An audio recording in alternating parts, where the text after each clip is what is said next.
বিকেলে ঘুম থেকে উঠে দেখি দারুণ একটা ওয়েদার, মানে জাস্ট ওয়াও। তো বৃষ্টি হচ্ছে ঝমঝম করে, পুরো চারিদিক ভেজা ওয়েদার।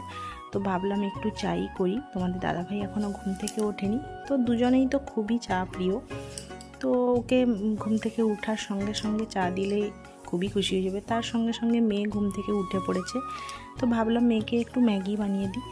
এগুলো যেহেতু মানে বেশি দিই না মেয়েকে, তাও আজকে মনে হলো না আজকে একটু দিই, বৃষ্টি হচ্ছে তো বেশি দিই না ওগুলো।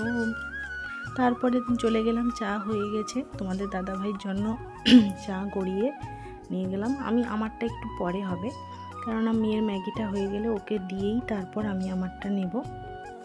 তো তারপর এই রুমে চলে যাব।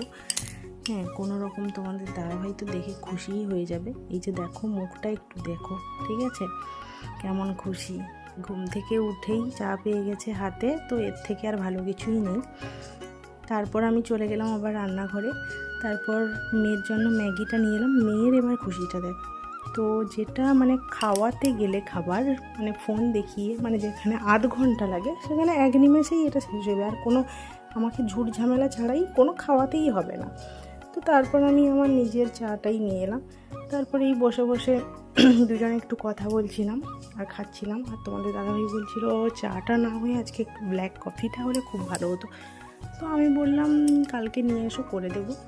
তো তখন তোমার দাদাভাই বলছে যে কালকে যদি বৃষ্টি না হয় মুড হবে না। আবার বলছি দেখো এখন প্রত্যেক দিনই বৃষ্টি হবে, ঠিক মুড হয়ে যাবে, কালকে এসো, কালকেই বানিয়ে দেবো ভালো করে ব্ল্যাক কফি। বৃষ্টি হবে, কোনো চিন্তা করো না।